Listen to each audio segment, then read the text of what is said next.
that they see support all around the world. There's only one way to help for gay people in Chechnya, in Russia. It's international attention. Because of Vladimir Putin regime, federal Russian government don't care about gay people in Chechnya. Moreover, they support Ramzan Kadyrov regime. So thank you very much for Rainbow Railway and for organizing this event and for everyone to coming here.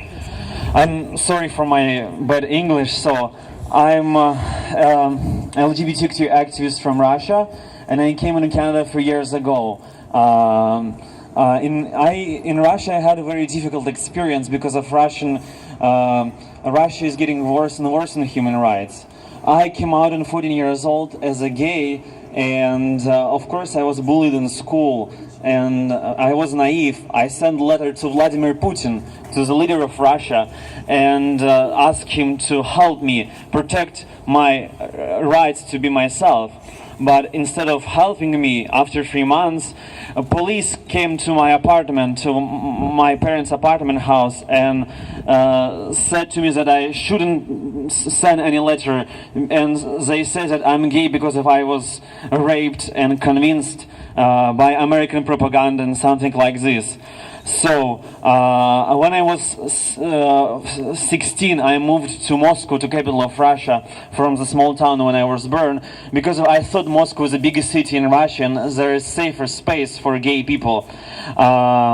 I went to the protest against homophobia and against Vladimir Putin regime, and I've been arrested.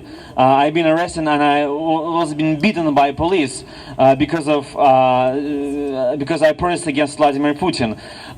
When in school they find out that I'm gay, they kicked me out from classes, then make my marks bad, and I had a lot of discrimination. And government didn't help me. Police didn't help me. Police arrested me, and I decided to leave Russia because I'm realized that I will be arrested for my LGBT activism or even killed. One of my friend Alexei Davidov, he was killed by Russian police in 2012 because of his stay against Vladimir Putin regime.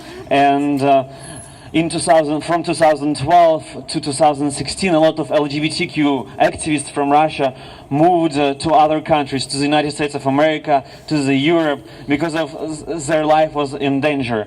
And I moved to Canada, and it wasn't easy to came to Canada because of LGBTQ people in Russia face the visa barrier. If you're Russian citizenship and you apply for visa to come to Canada, you cannot write down that you can write down that you're gay, but you're going to be refused. If they're going to find out that you have HIV or that you're gay, they most likely going to refuse your visa and you will not be able to come to Canada. And it's very, very hard for poor people to come to Canada because of they request a lot of money. Shows that you have a lot of money. So it's very hard for gay young people or for gay people who are openly gay in Russia, who have no work, they cannot study in university. It's very hard to come to Canada. It's very hard to get a visa. But I was lucky. My mom sold her apartment, and I was able to come to Canada. And I faced so much support from Canadian LGBT activists, from 519, from a lot of other LGBTQ activists, and I just thought that I'm in heaven. I thought that when I fly to Canada, I'm die because of it's so much different between Canada and Russia. In Russia, people hated me just because I had a long hair. They hated me because of the way how I speak, the tone of my voice. Here in Canada, people don't care how you dress. They don't care how you speak. They accept you. They look at your personality, not at your sexual orientation. It's very, very big difference. And I want to say thank you for all Canadian and for all LGBT activists who built this country, because of its wonderful country, in my opinion. So, and I want to say a little bit about situation in Chechnya.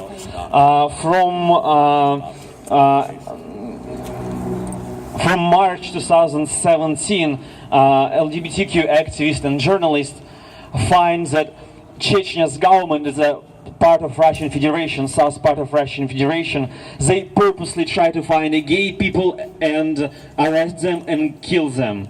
In Chechnya, if your relatives find out that you're gay, they most likely gonna kill you. So until 2017, many gay people in Chechnya, they hide their sexual orientation. They don't post on social media that they're gay. They don't dress like a gay. They just hide their sexual orientation. But from 2017, Chechnya government, for example, asked landlords of hotel to put a secret camera in order to they can find out the men who sleep with other men. They start to hacking social media in order to read conversation of people, and they start to arresting people who is gay, even if they hide their sexual orientation. It's never happened before in Russia. It's happening only right now, and it's crazy when government hacking your social network, ask landlords of hotel to put camera in order to find out that you're gay and arrested you.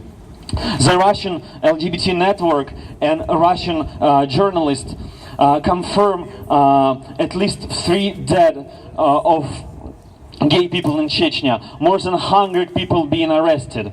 But government didn't say anything, government didn't respond. Federal police don't want to investigate. And in my opinion, only one way to help for Chechnya's gay people is evacuate them from Chechnya, evacuate them from Russia. And one more thing which I want to say, again, in Russia, before, it wasn't like this. In 2005, people still believe that same-sex marriage is possible in Russia, and it's getting worse and worse and worse. In 2012, as you remember, Russian federal government created anti-gay law, the law which of homo propaganda, that you cannot be openly gay, you cannot say that gay it's okay, and it's getting worse and worse, and it's a scary trend. I'm scared that in more places in our world currently homophobia can be more and more, and we can see that world is going crazy. Donald Trump and Brexit and Chechnya situation, and we should understand that right now it's going in Chechnya, but tomorrow it may happen in other places, and we should take it seriously. Thank you.